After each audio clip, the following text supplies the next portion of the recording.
कन्याकुमारी दर्शन और पुणे की वापसी। कन्याकुमारी का मुख्य आकर्षण सूर्योदय और सूर्यास्त है, इसीलिए सुबह जल्दी ही हम सूर्योदय देखने के लिए सनराइज पॉइंट पर गए। वहां काफी भीड़ थी। आज बादलों के कारण हमें सूर्योदय काफी देर से देखने को मिला। उसके बाद सीधे हम गांधी स्मारक मंडपम देखने के लिए चले गए। गांधी जी की अस्थियों वाले 12 कलशों में से एक को श्रद्धांजलि के रूप में कन्याकुमारी के इस स्मारक में रखा गया है। गांधी के अवशेषों को बाद में त्रिवेणी संगम में दफनाया गया था। मंडपम के तस्वीरों के संग्रह में महात्मा गांधी को प्रमुखता से चित्रित किया गया है। इमारत की छत में एक खुला छेद है, जिसे इस तरह से बनाया गया है कि हर 2 अक्टूबर को, जो कि उनकी जयंती है, सूरज की किरणें उसी स्थान पर पड़ेंगी जहां कलश रखा गया था। शंख पर नाम लिखने की कला कुछ अजीब ही थी। हमें लगा ये हाथों की कला होगी, लेकिन ये तो एसिड और दिमाग की कला थी।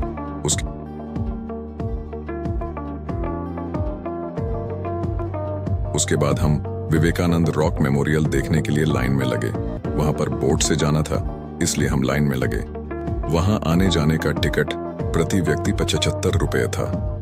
लाइन में भीड़ काफी थी। लगभग 2 घंटे के बाद हम बोट के पास पहुंच गए।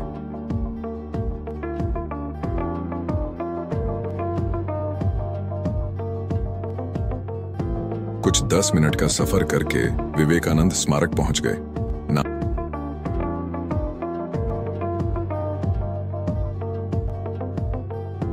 नाव से उतरने के बाद हमने 30 रुपये का एंट्री टिकट ले लिया।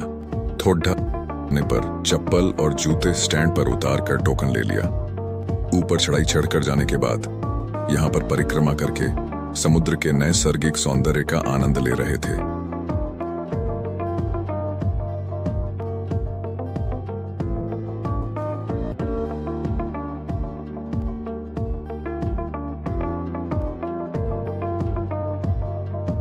हम मंदिर को बाहर से देख रहे थे। आगे सीढ़ियां चढ़कर ऊपर मुख्य मंडप तक आ गए। अंदर फोटोग्राफी मना थी।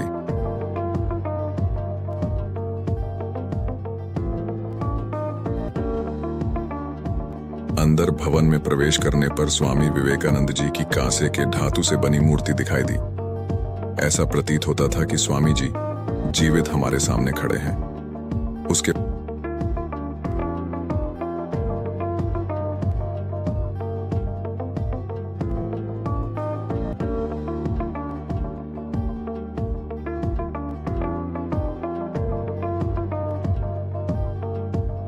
उसके बाद हम ध्यान केंद्र की तरफ चले गए। ध्यान केंद्र के पास एक बुक स्टॉल है। यहाँ स्वामी विवेकानंद जी से जुड़ी हुई कई किताबें अत्यंत कम मूल्य पर उपलब्ध थीं। फिर हम श्रीपाद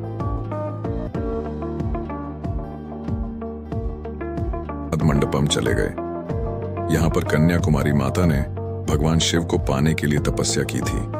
अंदर जाकर कन्याकुमारी माता की चरण पादुका का दर्शन कर लिए। कुछ कंस्ट्रक्शन के कारण तिरुवल्लुवर प्रतिमा देखने के लिए बंद थी।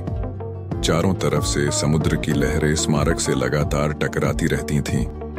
कानों में लहरों की मधुर आवाज निरंतर गूंजती रहती थी।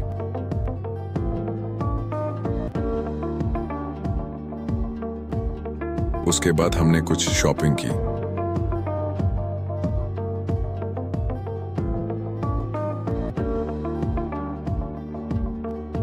कल की ट्रेन के सफर के लिए पहले ही साइकिल जमा करनी पड़ती है, इसलिए हम रेलवे स्टेशन पर साइकिल लेकर चले गए। हमने पहले पार्सल का चलन बनवाया, फिर अंदर ही एक शॉप में से स्लेट को खरीदकर साइकिल को लगाई। उस सब पर हमारे डिटेल्स लिख लिए। पार्सल व्यवस्था इतनी अच्छी नहीं थी। हमारा बहुत समय चला गया, इसलिए हमारी बाकी के प्रसिद्ध जगह देखने का रह गया। साइकिलों को रात भर वहीं रखना था, इसलिए हमने अपनी साइकिलें एक पेड़ को लॉक कर दी। अगले दिन हम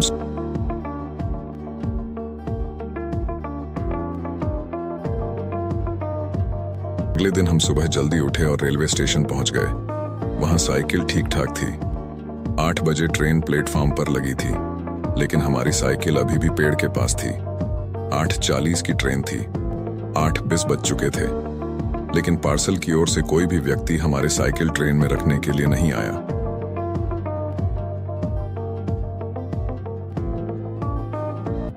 फिर हमने एक साइकिल उठाकर ट्रेन के पार्सल डिब्बे में रख दी और जाकर डिब्बे में बैठ गए।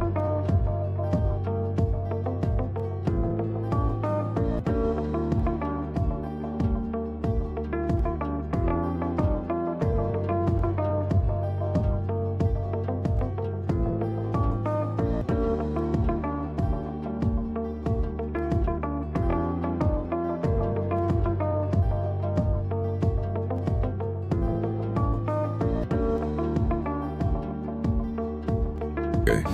हम कन्याकुमारी को अलविदा कहकर पुणे की ओर रवाना हो गए।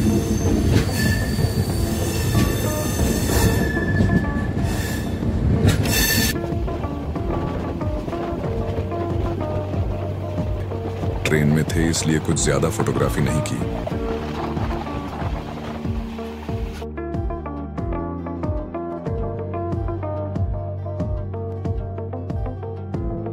हम दूसरे दिन रात को 8:30 बजे पुणे रेलवे स्टेशन में पहुंच गए। वहां हमारे स्वागत के लिए हमारे दोस्त पहले ही आ चुके थे।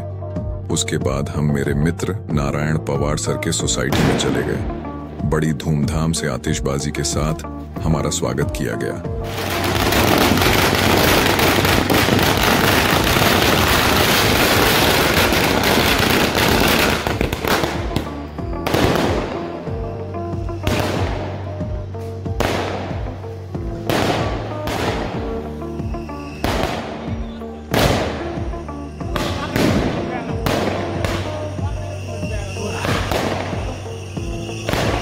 गेट पर से ही फूलों की चादर बिछाई गई थी। हमारी आरती उतारकर स्वागत किया।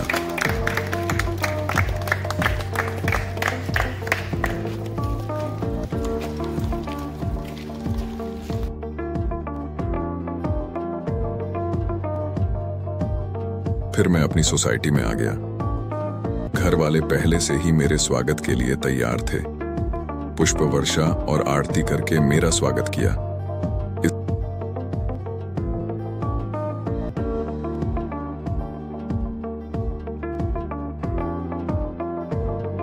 इसके बाद हम दोनों का जगह जगह स्वागत होने लगा। हमारे करीबी लोग हमारी बहुत सराहना और सत्कार कर रहे थे। जी सिद्धे सर यांना विनंती आहे की आपण सुयश शाह यांचा सत्कार करायचा आहे। 18 से 30 किलोमीटरचा सायकलिंग प्रवास यांनी दोघा सायकलपट्टी विराटी पूर्ण केलेला आहे। जोरदार गायन 13 दिवस हा प्रवास चाललेला होता आणि सध्या ते आयटी क्षेत्रात